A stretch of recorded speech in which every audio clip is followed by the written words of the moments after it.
샬롬, 애낙골의 기도학교입니다. 기도는 정말 인생에서 가장 위대한 일입니다. 기도를 하면 할수록 매력을 더욱 느끼게 됩니다. 기도는 인생의 미래가 기대가 되도록 만듭니다. 막막하던 인생이 설렘이 되는 인생으로 변화됩니다. 애낙골의 기도학기를 하면서 저희 삶이 더욱 기도의 삶으로 변화되는 것을 보게 됩니다. 어젯밤에는 새벽 3시경에 세상에서 방황할 때 나 주님을 몰랐네라는 복음성을 3절까지 큰 소리로 불렀습니다. 꿈속에서 부른 것이 아니라 실제로 누워서 눈 감고 부르게 되는 일이 생겼습니다. 그래서 오늘은 하루 종일 이 노래를 틀어놓고 부르고 기도했습니다. 기도하면 정말 문제가 기적과 감동이 됩니다. 오늘 계속해서 이규현 목사님의 가장 위대한 일 기도라는 책 중에 기도가 인생이 된다는 부분을 읽도록 합니다. 기도가 인생이 된다.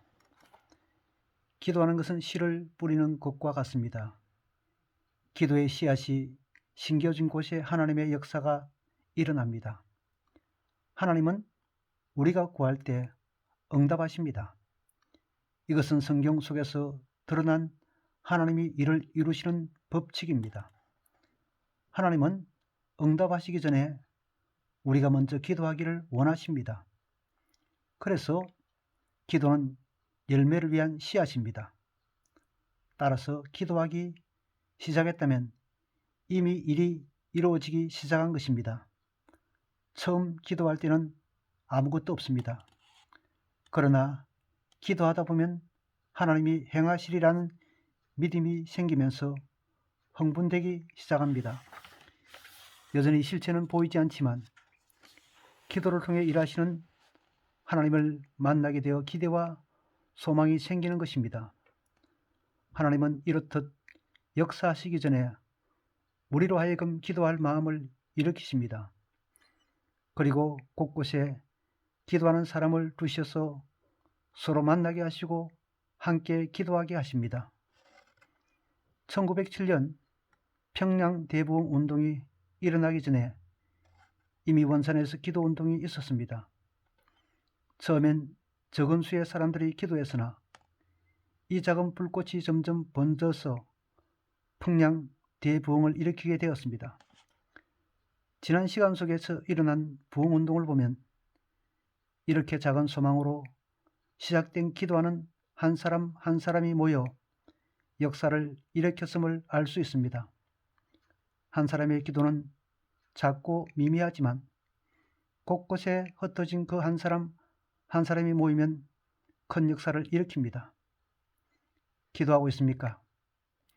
하나님이 일하신다는 강력한 사인임을 믿으십시오. 하나님의 일은 기도하는 한 사람에게서 시작됩니다. 아무리 대단한 일도 기도하지 않고 있다면 그것은 중요한 일이 아닙니다. 아무리 하찮은 일도 기도하고 있다면 아주 중요한 일입니다. 하나님의 일이기 때문입니다. 기도는 씨앗을 심는 일입니다. 씨앗을 심는 순간부터 하나님의 역사는 시작됩니다. 조만간 크고 비밀한 열매가 맺히기 시작할 것입니다. 갈망의 기도, 갈망의 기도. 기도는 언제 하게 될까요? 우리 안에 갈망이 일어날 때 기도합니다. 갈망이 일어나는 순간이 기도의 출발점입니다. 다른 사람들에겐 없는 갈망이 내 안에 일어났다면 기도하라는 하나님의 사인입니다. 갈망의 출처는 하나님이기 때문입니다. 너희 안에서 행하시는 이는 하나님이시니 자기의 기쁘신 뜻을 위하여 너희에게 소원을 두고 행하게 하시나니. 빌립보서 2장 13절. 여기서 너희 안은 우리의 마음, 우리의 생각을 의미합니다. 하나님은 당신의 기쁘신 뜻을 위하여 우리의 마음과 생각에 당신의 소원을 두고 우리로 하여금 행하게 하십니다. 우리의 생각과 마음이 하나님이 역사하시는 장소인 것입니다.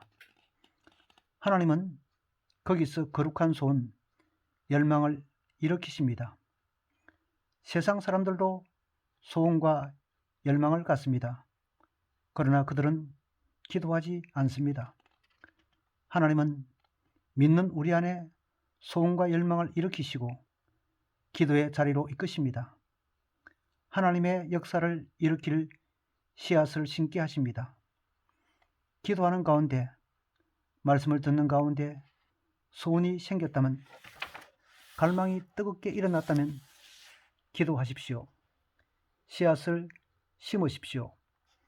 하나님께서 나를 통해 하나님의 일을 하기 시작하셨음을 믿으시기 바랍니다. 한나는 자식이 없어서 하나님께 간절히 기도한 여인입니다. 고대 사회에서 자녀가 없다는 것은 여인에게서 매우 불행한 일이었습니다.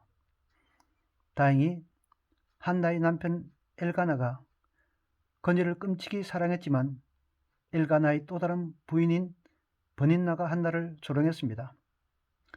여호와께서 그에게 임신하지 못하게 하심으로 그의 적수인 버닌나가 그를 심히 격분하게 하여 괴롭게 하더라. 매년 한나가 여호와의 집에 올라갈 때마다 남편이 그같이 하매 버닌나가 그를 격분시키므로 그가 울고 먹지 아니하니 사무엘상 1장 6절 7절. 버닌나를 가리켜 한나의 적수라고 합니다. 한나를 매우 괴롭히는 원수 같은 사람이라는 뜻입니다. 그러나 다른 한편으로 보면 버닌나는 한나로 하여금 기도하게 만든 신실한 기도의 동력자라고 할 수 있습니다. 기도하지 않으면 안 되도록 만드는 사람이 있다면 그는 기도의 동력자입니다. 여호와께서 그에게 임신하지 못하게 하심으로 라고 했습니다. 한나가 임신하지 못하는 것도, 버닌나라는 적수가 그녀를 격분케 한 것도 하나님의 계획 속에 있는 것입니다. 한나는 마음이 격분함으로 기도하기 시작했습니다. 한나가 마음이 괴로워서 여호와께 기도하고 통곡하며 사무엘상 1장 10절. 한나가 기도의 씨앗을 심었는데 그것은 기도라기보다 한 맺힌 울부짖음에 가까웠습니다. 그가 여호와 앞에 오래 기도하는 동안에 엘리가 그의 입을 주목한 즉 한나가 속으로 말하며 입술만 움직이고 음성은 들리지 아니하므로 엘리는 그가 취한 줄로 생각한지라. 사무엘상 1장 12절 13절. 엘리는 한나가 술 취한 줄로 오해했다고 합니다. 한나가 얼마나 기도했든지 얼굴이 붉어지고 마치 술 취한 사람처럼 엎드렸기 때문입니다. 한나의 기도는 단순한 기도가 아니었습니다. 단순한 갈망이 아니었습니다.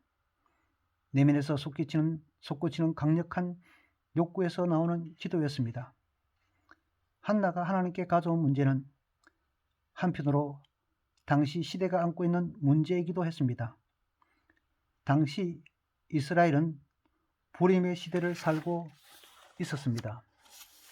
영적으로 매우 어두워서 모든 것이 닫혀 있었습니다.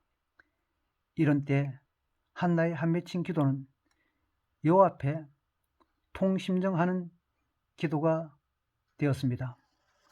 한국교회는 세계적으로 유례를 찾아볼 수 없을 만큼 짧은 기간에 폭발적으로 성장했습니다.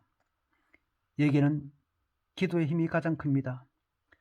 한국교회는 모이기를 힘써 기도하고 한나처럼 부르짖는 기도를 합니다. 강력한 기도를 하는 것입니다.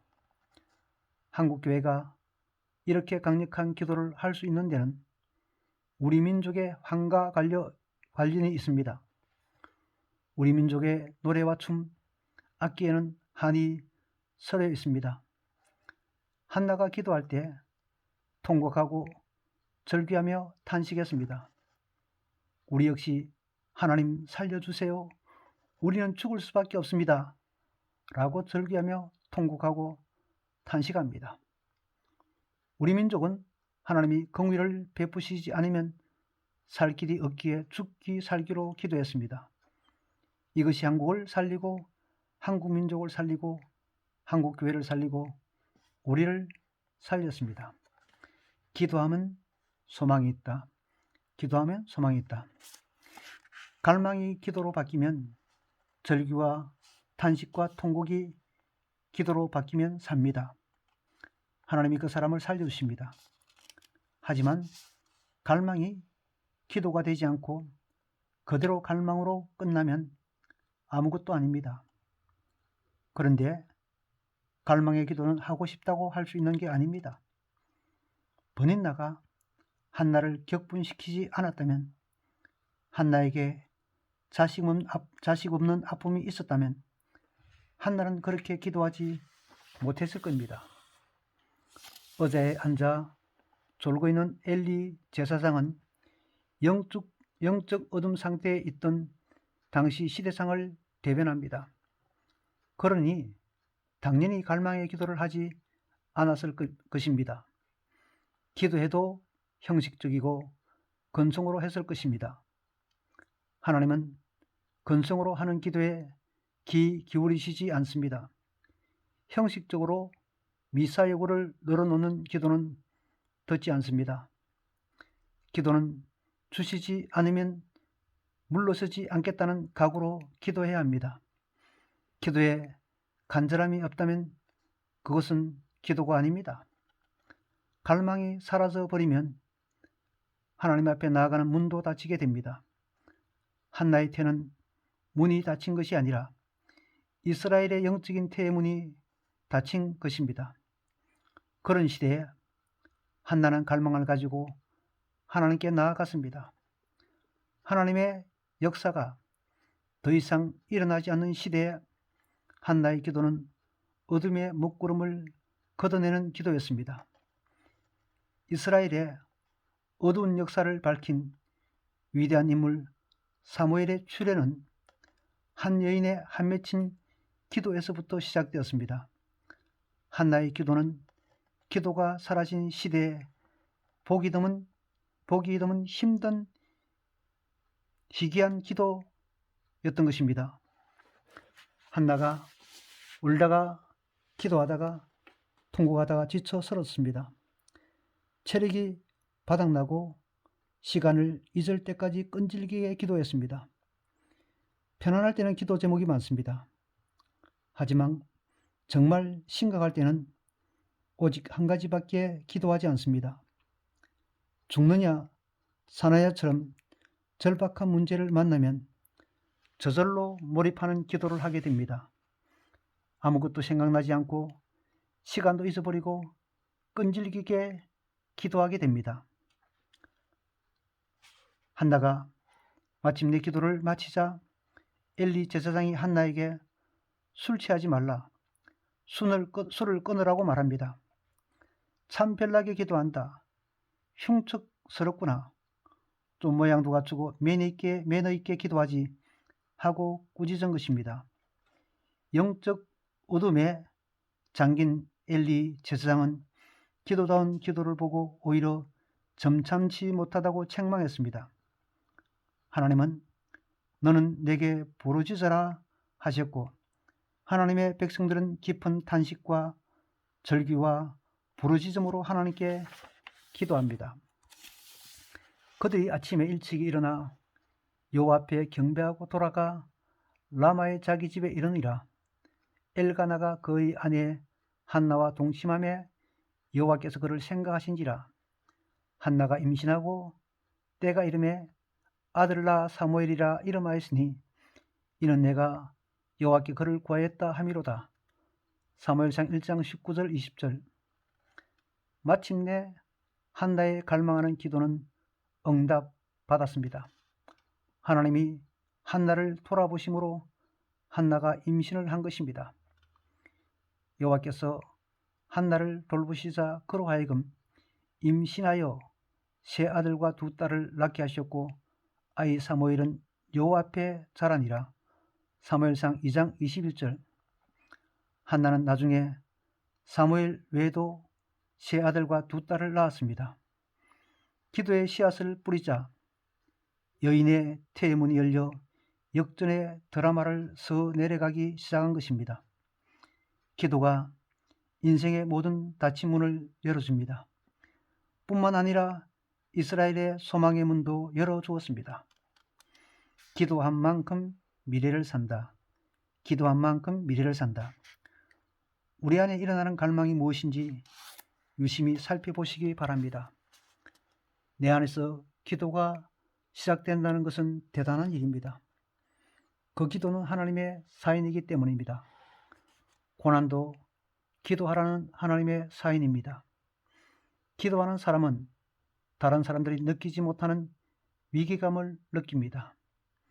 그가 느끼는 위기감은 하나님께서 그로 하여금 기도하도록 주신 것입니다. 브라이언 트레이시는 위기의식을 가지고 사는 사람은 전체 인구의 2%에 불과하다고 말했습니다. 위기는 언제든지 오지만 위기를 위기로 느끼는 사람은 많지 않습니다. 2%는 전체에 비해 소수이지만 하나님이 그들에게 기도하게 하시고 역사를 전환하는 일에 그들을 사용하십니다. 오늘날 많은 사람들이 한국교회가 위기라고 입을 모읍니다. 하지만 안타깝게도 위기의식을 느끼고 기도하는 사람은 많지 않은 것 같습니다. 이스라엘 왕 히스기야는 자신에게 죽음이 임박한 것을 알고 하나님께 엎드렸습니다. 죽음이라는 절망적인 사건 앞에서 위기의식을 느끼고 생명을 걸고 기도했습니다. 죽을 병에 걸리면 당연히 기도할 것 같지만 다 그런 것은 아닙니다. 문제를 만나면 당연히 기도할 것 같지만 그렇지 않습니다. 많은 사람들이 기도하기보다 인간적인 방법으로 해결하려고 동분서주합니다. 평소에 기도하지 않는 사람은 위기의 순간이 와도 기도하지 않습니다. 평소에 기도하는 사람이 위기를 느끼고 기도하는 것입니다.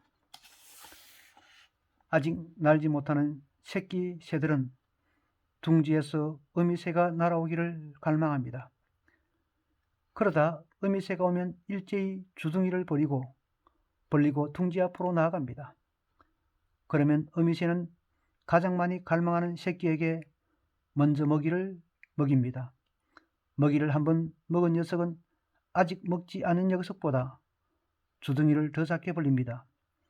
이것이 갈망의 모습을 잘 보여줍니다. 기도하는 모습을 보면 그 사람의 인생을 알 수 있습니다. 기도의 내용을 보면 그가 그리는 인생의 그림을 알 수 있습니다. 인생은 기도보다 결코 클 수 없습니다. 하나님은 나는 너를 애굽 땅에서 인도하여 낸 여호와 내 하나님이 내 입을 크게 열라 내가 채우리라. 시편 81편 10절 말씀하셨습니다. 하나님은 상상을 초월하는 능력과 역사를 베푸시는 분이기 때문에 입을 최대한 크게 열라는 의미입니다. 하나님을 크게 갈망하라는 뜻입니다. 기도가 작은 사람은 그의 그릇이 작거나 하나님을 그렇게 작은 분으로 알고 있기 때문입니다. 그런 사람에게 하나님이 이루어주실 것은 없습니다. 기도가 곧 미래입니다. 기도한 내용이 그대로 미래가 될 것입니다. 내 입을 크게 열라는 것은 하나님에 대한 기대감을 가지라는 의미입니다. 위대하고 큰 일을 행하신 주 여호와를 갈망하라는 뜻입니다. 아무리 크게 벌려도 하나님만큼 크지 않습니다. 그러므로 입을 크게 벌려 기도하십시오. 그것이 여러분의 미래가 될 것입니다. 마음속에서 갈망이 일어나고 있다면 무시하지 마십시오. 하나님의 사인입니다. 반대로 위기감을 느껴서 기도하고 싶을 수도 있습니다. 역시 하나님의 사인이므로 무시하지 마십시오. 기도하십시오. 당장의 기도의 씨앗을 심으십시오. 기도는 기차의 기관차와 같습니다. 기관차가 객차를 끌고 앞으로 나아가듯이 기도는 우리 인생을 끌고 앞으로 나아갑니다. 기도하는 곳까지 우리 인생이 가는 것입니다. 기도하지 않습니까? 아무 일도 일어나지 않을 것입니다. 미래도 없을 것입니다. 오늘날 교회도 많고 기도하는 사람도 많지만 갈망의 기도를 하는 사람은 2%밖에 되지 않을지 모릅니다. 한나의 갈망의 기도가 시대를 깨우는 기도가 되었듯이 이 시대의 어둠을 밝히려면 갈망의 기도가 있어야 합니다. 통곡하고 절규하고 부르짖는 기도가 시대의 어둠을 몰아낼 것입니다. 하나님은 그렇게 기도하는 한 사람을 지금도 찾고 계십니다. 이를 행하시는 여호와, 그것을 만들며 성취하시는 여호와, 그의 이름을 여호와라 하는 이가 이와 같이 이르시도다. 너는 내게 부르짖으라. 내가 네게 응답하겠고 너가 알지 못하는 크고 은밀한 일을 네게 보이랴. 예레미야 33장 2절 3절. 기도하는 사람이 역사의 주역이 됩니다. 하나님께서 그를 통해 하나님의 일을 이루실 것입니다. 그러므로 입을 크게 여십시오. 시대의 어둠을 몰아내도록 입을 크게 여십시오. 닫힌 것이 열리도록 간절하게 기도하십시오. 오늘은 여기까지 읽도록 합니다. 믿음은 들으면서 난다고 합니다.